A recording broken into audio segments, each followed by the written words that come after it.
Hi friends, ఎలా ఉన్నారు? అందరూ బాగున్నారా? మేమైతే చాలా బాగున్నామండి. ఈరోజు కొబ్బరి పాలతో బిర్యానీ చేసాం. చాలా అంటే చాలా టేస్ట్గా ఉంది. మీకు కూడా చూపిస్తాను. వీడియోలోకి వెళ్దాం రండి. Welcome to my channel. ఇదిగోండి, ఒకే ఒక్క కొబ్బరికాయతో బిర్యానీ ఎలా చేయాలో చూపిస్తాను రండి. ఈ కొబ్బరికాయని ముక్కలు చేసేసుకొని మెత్తగా పేస్ట్ చేసేసుకొని నేను పావు డబ్బాతో 2 డబ్బాలు బియ్యం కడిగి పక్కన పెట్టేసుకున్నాను. అదే పావు డబ్బాతో 4 డబ్బాలు ఈ కొబ్బరి పాలు రెడీ చేసుకుంటున్నాను. ఇలా మిక్సీ పెట్టేసుకున్నాక మెత్తగా ఇలా వడగట్టేసేసుకొని మనం పక్కన పెట్టేయాలండి. ఇలా చిన్నగా వడగట్టి ఒకసారి కాకపోతే అదే పేస్ట్లో మళ్ళీ ఇంకొకసారి నీళ్ళు పోసి వడగట్టుకోవచ్చు. స్టవ్ పైన ప్యాన్ పెట్టుకొని కొంచెం ఆయిల్ వేసుకొని కొంచెం మొత్తం అంతా స్ప్రెడ్ అయ్యేలాగా ఇలా స్ప్రెడ్ చేయాలి. ఇలా స్ప్రెడ్ చేస్తే మనకి బిర్యానీ అనేది అడుగంటదండి. ఏ బిర్యానీ అయినా సరే కమ్మగా ఉంటుంది. నెయ్యి వేసుకోండి 2 స్పూన్లు. ఇదిగోండి హోల్ గరం మసాలా మొత్తం అన్నీ వేసేసుకొని ఒక 10 లవంగాలు, 2 దాల్చిన చెక్కలు, 2 ఆకులు అన్నీ వేసేసాను. యాలక్కాయలు కూడా చితక్కొట్టలేదు, అలాగే వేసేసాను. ఇదిగోండి కొన్ని జీడిపప్పులు వేస్తున్నాను. ఇప్పుడు కొంచెం వేయించుకోవాలి.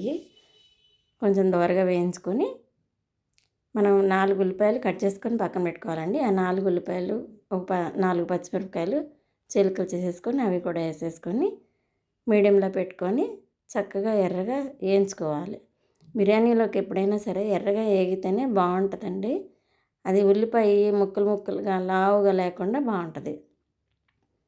ఇదిగోండి 2 టమాటాలు కట్ చేసి పీసులు చేసి పెట్టుకున్నాను, అది కూడా వేసేస్తున్నాను. ఇది కూడా వేయించుకోవాలి, నీట్గా చక్కగా మగ్గే వరకు వేయించుకోవాలి. ఇప్పుడు పుదీనాకు కొత్తిమీర కూడా వేసేసుకోవాలి. పుదీనాకు కొత్తిమీర వేసేసి ఇది కూడా మగ్గిన తర్వాత కొత్తిమీర వేసుకోవాలి. ఇప్పుడు 2 స్పూన్లు అల్లం వెల్లుల్లి పేస్ట్ వేస్తున్నాను. చాలా సింపుల్గా చేసుకోవచ్చండి. అసలు ఇది గబగబా ఎవరైనా ఇంటికి గెస్ట్లు వస్తే ఫాస్ట్గా రెడీ చేసుకోవచ్చు బిర్యానీ. అంత బాగుంటుంది. చికెన్ అయినా మటన్ అయినా ఏదైనా సరే వేసుకోవచ్చు. ఇదిగోండి 4 పావులు నీళ్ళు పోస్తున్నాను.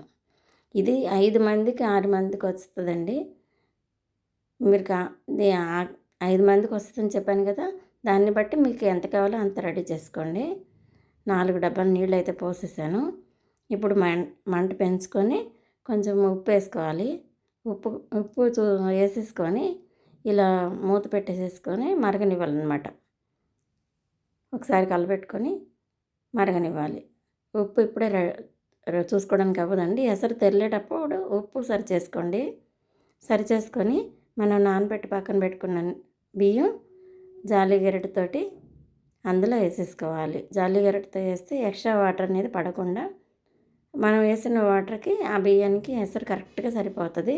మెతుకు అంటుకోకుండా చాలా అంటే చాలా బాగా వస్తుంది, రెస్టారెంట్లో లాగా. ఇలా వేసుకోండి, బాగుంటుంది. నేనైతే బాస్మతి రైస్ వేయలేదండి, నార్మల్ రైస్ వేసాను. ఈ కొబ్బరి పాలల్లోకి బాస్మతి రైస్ కన్నా నార్మల్ రైసే బాగుంటుందని నాకు అనిపిస్తుంది, అందుకే వేసుకున్నాను. మీకు కావాలంటే అది కూడా వేసుకోవచ్చు. మీరు వేసే బియ్యాన్ని బట్టి ఎసరు సరి చేసుకోండి. ఇదిగోండి దగ్గరికి అయిపోయింది. ఇప్పుడు ఫ్రైడ్ ఆనియన్స్ వేస్తున్నాను. కొత్తిమీర కూడా వేయాలి పైన కొంచెం వేసేసి సిమ్లో పెట్టేసుకొని 2 నిమిషాలు మగ్గనిచ్చుకోవడం. అంతే అండి, చాలా ఈజీగా చేసుకునే బిర్యానీ ఇది. నచ్చితే లైక్ చేయండి. ఇదిగోండి హ్యాపీ న్యూ ఇయర్ అందరికీ. Thank you, bye bye.